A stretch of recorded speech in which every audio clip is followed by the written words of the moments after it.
Welcome to the YouTube channel of Radiant Academy School Bhadarwa. Today we are going to start with grammar portion. The first topic of grammar portion for class 10th is narration. So let's start. So what is narration? In simple words, आसान लफ्ज़ों में the art of reporting the words of a speaker is called narration. किसी भी reporting करनी है किसी भी speaker के वर्ड्स को, उसी को बोलते हैं हम नरेशन। जैसे कि अपने आप को आप कंसीडर करें कि आप टीवी न्यूज़ चैनल के एक रिपोर्टर हैं। आप किसी लीडर के पास गए और आप रिपोर्टिंग करने के लिए गए। अब जो स्पीकर ने बोला उसको आपने कैसे जाके अपने न्यूज़ रूम में जाके कैसे वो न्यूज़ चलानी है, कैसे वो खबर बोलनी है, तो इसी को बोलते हैं art of reporting the words of speaker is called narration. अब किस तरह आप उस लीडर की खबर चलाओगे, वो टू टाइप्स उसको टू टाइप्स में हम डिवाइड कर सकते हैं, direct speech and indirect speech which means there are two main ways of reporting the words of speaker. मतलब जो स्पीकर था जिसका आप इंटरव्यू लेने गए थे, उसको आप टू वेज में प्रेजेंट कर सकते हैं। पहला है direct speech and the second is indirect speech. तो डायरेक्ट स्पीच में क्या होता है? In direct speech in this form the actual words of the speakers are put in quotes. इसमें क्या होता है, जो नेता ने कहा, जो उस लीडर ने कहा, वर्ड बाय वर्ड वही उठा के आप जाके न्यूज़ चैनल में बोल दो। तो इसी को बोलते हैं direct speech. Coating 100% what the speaker has said, उसी को बोलते हैं हम डायरेक्ट स्पीच। यही लिखा हुआ है यहाँ पे, the actual words of the speaker. जो एक्चुअली, जो सही में जो कहा था उस लीडर ने, फॉर आपकी एग्जांपल के लिए, एक्चुअली वही आपने वही कोट कर दिया, वही आके आपने न्यूज़ बोल दी, उसी को बोलते हैं हम डायरेक्ट स्पीच। इसी को हम बोलेंगे, जैसे कि एग्जांपल दिए मैंने, Rama said I am very busy now. For example, आप जिस लीडर का इंटरव्यू लेने गए थे उसका नाम था रामा। तो जो उसने कहा, उसने क्या कहा, आई एम वेरी बिजी नाउ। और आपने जब न्यूज़ चैनल रूम में आए और आपने एग्जैक्टली वही वर्ड्स लिखे, उसी को बोलते हैं हम डायरेक्ट स्पीच। और डायरेक्ट स्पीच को हमने हमेशा डबल इन्वर्टेड कॉमास में रखना है, जैसे कि यहाँ पे आपको दिख भी रहा होगा। तो एक डायरेक्ट स्पीच का मतलब आई गेस आपको समझ आ गया होगा। तो और कुछ इसके साथ कुछ टर्म्स हैं जो आपको ध्यान में रखनी है। Rama is known as the reporter, Rama is known as the reporter, said is known as the reporting verb, and I am very busy is known as the reported speech. Reporting verb, reporting speech, और इन चीज़ों को आपने ध्यान में रखना है, जो आगे आपको क्लियर हो जाएंगी। फिर से मैं एक बार बोल दूँ, Rama is known as the reporter, और I am very busy now is the reported speech, और सेड क्या है, रिपोर्टिंग वर्ब, जो कि आगे आपको क्लियर हो जाएगा अगर आपको अभी समझ नहीं आ रहा है। सेकंड मेथड है, एक तो हुआ directly exactly word by word वही बोल देना।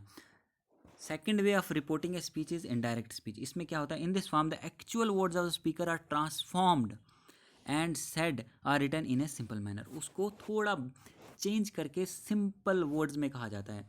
जैसे सेम वही बात है, Rama said that he was very busy then.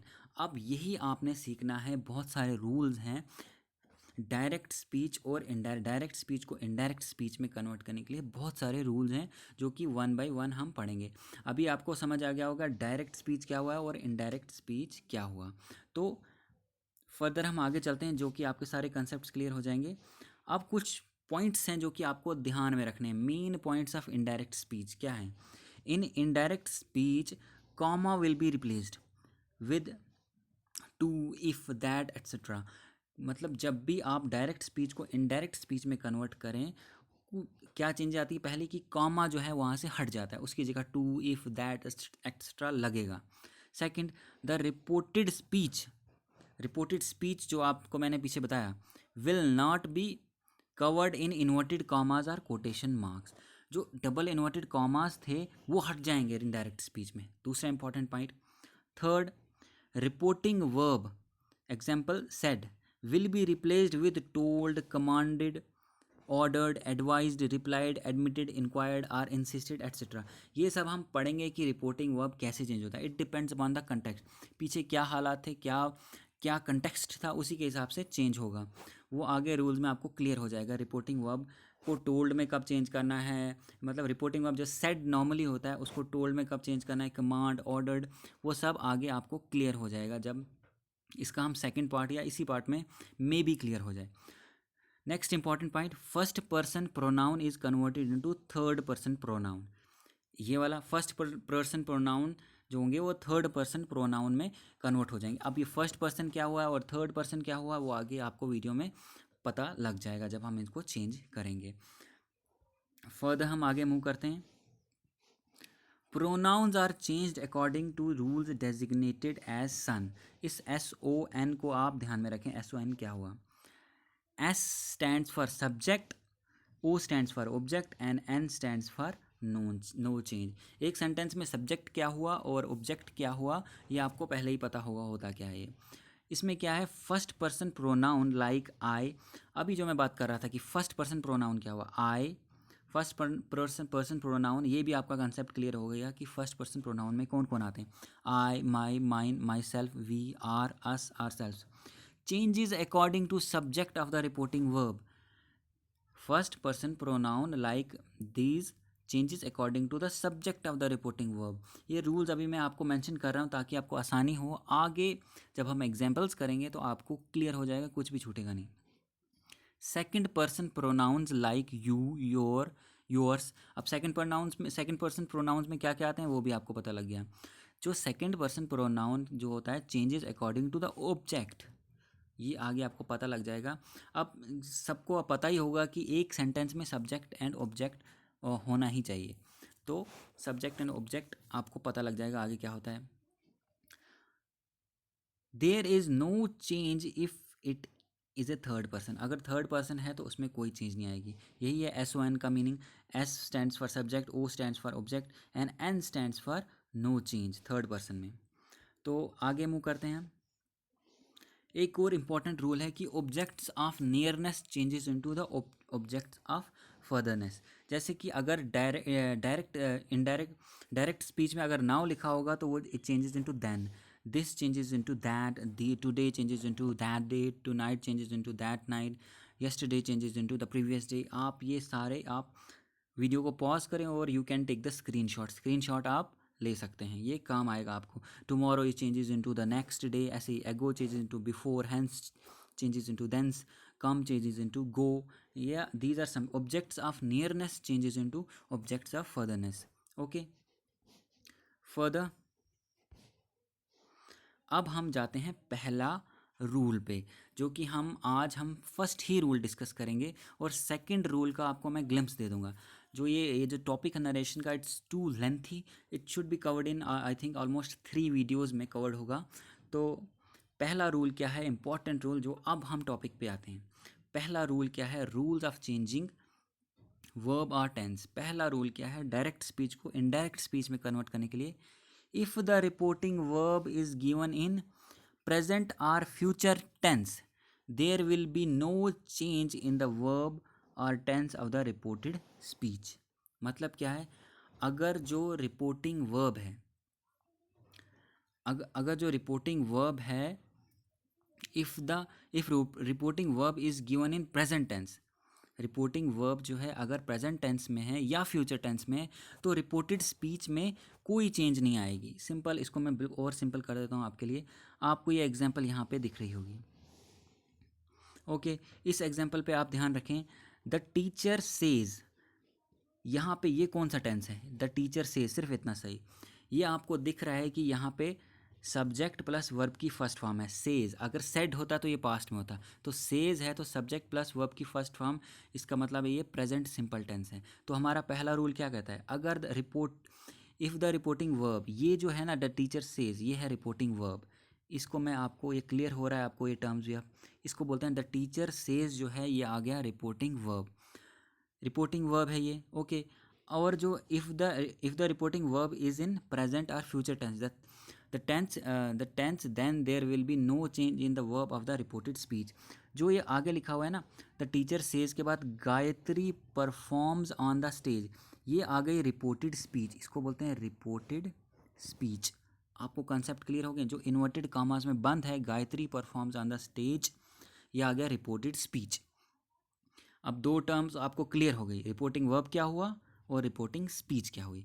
अब रूल पहला क्या कहता है, इफ़ द रिपोर्टिंग, अगेन जाओ पहले रूल पे, if the reporting verb is given in present or future tense, अगर रिपोर्टिंग वर्ब जो यहाँ पे है, यहाँ पे आपको दिख रहा है the teacher says, if the reporting verb, पहले फिर से रूल पे जाएं, if the reporting verb is given in present or future tense, then there will be no change in the verb or tense in the reported speech. मतलब कि अगर reporting verb जो the teacher says जो होता है, comma के पीछे जो जितनी भी आइटम है, अगर ये किस में हो, प्रेजेंट टेंस में या फ्यूचर टेंस में, तो ये रिपोर्टेड स्पीच जो Gayatri performs on the stage, इसका टेंस चेंज नहीं होगा, जैसा है वैसा ही। अगर पास्ट में है पास्ट में ही रहेगा, कंटिन्यूस में कंटिन्यूस में ही रहेगा, तो कोई चेंज नहीं आएगा। ओके, पहला रूल आई गेस आपको समझ आ गया होगा। ओके, तो जैसे कि एग्जाम्पल यहाँ पे दी है, the teacher says Gayatri performs on the stage, तो इसका इनडायरेक्ट कैसे बनाया, the teacher says that Gayatri performs on the stage, as such लिख दिया, जैसा गायत्री परफॉर्म्स डायरेक्ट में था, इनडायरेक्ट में भी एज सच लिख दिया। क्यों? क्योंकि पहला रूल ये कहता है अगर रिपोर्टिंग वर्ब किस में हो, प्रेजेंट टेंस में, तो कोई रिपोर्टेड स्पीच में कोई चेंज नहीं आता। ओके, अब अगेन यहाँ देखें थर्ड वाली example, the teacher will say, अब जो ये रिपोर्टिंग वर्ब है, ये रिपोर्टिंग वर्ब है, इसका क्या टेंस है, द टीचर विल से। आपको क्लियरली दिख रहा है ये सब्जेक्ट है प्लस विल है प्लस वर्ब की फर्स्ट फॉर्म है, से है ना, से वर्ब की फर्स्ट फॉर्म है, तो ये कौन सा टेंस है, प्रेजेंट, ये जो है फ्यूचर सिंपल टेंस है। तो according to this rule, first rule, जो रिपोर्टेड स्पीच है Gayatri is performing on the stage, इसमें कोई भी चेंज नहीं आएगी, क्योंकि रिपोर्टिंग वर्ब का टेंस जो है फ्यूचर टेंस है। तो आगे देखो, इनडायरेक्ट में क्या है, the teacher will say that Gayatri is performing on the stage. आगे रिपोर्टेड स्पीच जो है ये वाली, वैसी की वैसी ही नीचे इनडायरेक्ट में लिख डाली, क्योंकि जो रिपोर्टिंग वर्ब था वो क्या था, वो फ्यूचर सिंपल टेंस था। क्यों था, ये रूल के हिसाब से, if the reporting verb is given in present और future tense, then there will be no change in the verb और tense of the reported speech. आप इसको रिपीट करके देख सकते हैं, आपको क्लियर समझ आ जाएगा कि मैं क्या कहना चाह रहा हूँ। बहुत बच्चों को कन्फ्यूजन होती है ये पॉइंट समझने में, आप रिपीट करें द वीडियो को, आपको समझ आएगा। मूविंग ऑन, अब इस रूल 2 की टाइम ज़्यादा हो गया है, तो मैं ये इस वीडियो को यहीं वाइंड अप करूँगा। फिर भी रूल 2 का ग्लिम्स दे देता हूँ। If the reporting verb is given in past tense, अगर रिपोर्टिंग वर्ब पास्ट टेंस में हो, then the tense of the verb of the reported speech will change accordingly. कैसे? कॉरस्पॉन्डिंग पास्ट टेंस में हो जाता है। जैसे अगर रिपोर्टिंग वर्ब सिंपल प्रेजेंट में हो, वो पास्ट में हो जाएगा सिंपल पास्ट में, प्रेजेंट कंटिन्यूस में है तो पास्ट कंटिन्यूस में, प्रेजेंट परफेक्ट में है तो पास्ट परफेक्ट में, प्रेजेंट परफेक्ट कंटिन्यूस में है तो पास्ट परफेक्ट कंटिन्यूस में, सिंपल पास्ट में है तो पास्ट परफेक्ट में, पास्ट कंटिन्यूस में तो पास्ट परफेक्ट कंटिन्यूस में, in future tense will shall changes into would, can changes into could, may changes into might. तो इससे आपको क्या पता लगता है, ये जितना भी यहाँ पे लिखा हुआ है इसका, इससे ये पता लगता है कि अगर आपको सीखना है नरेशन, आपको आने चाहिए tenses. You should have very good command over tenses if you want to learn narration. तो इसको समय, इसीलिए आपको टेंसेस की थोड़ी एक्सरसाइज करनी पड़ेगी। तो ये आपके सामने मैंने ये टेंसेस लिखे हुए हैं, सारे के 12 टाइप्स ऑफ टेंसेस लिखे हुए हैं। तो इसका आप क्या करो, इसका आप स्क्रीनशॉट लो और इसको मेमोराइज़ करो, आपकी बुक्स में भी होगा, तो आप मेमोराइज़ करो, तो हम आगे फर्दर चलेंगे। आई होप आपने स्क्रीनशॉट ले लिया होगा। इसके बाद हम चलेंगे अपने नेक्स्ट वीडियो में, हम पढ़ेंगे इसके फर्दर रूल में। आई होप ये फर्स्ट रूल आपको बिल्कुल क्लियर हो गया होगा, और रिपोर्टिंग वर्ब, रिपोर्टेड स्पीच क्या होता है आपको सब क्लियर हो गया होगा। So thank you very much.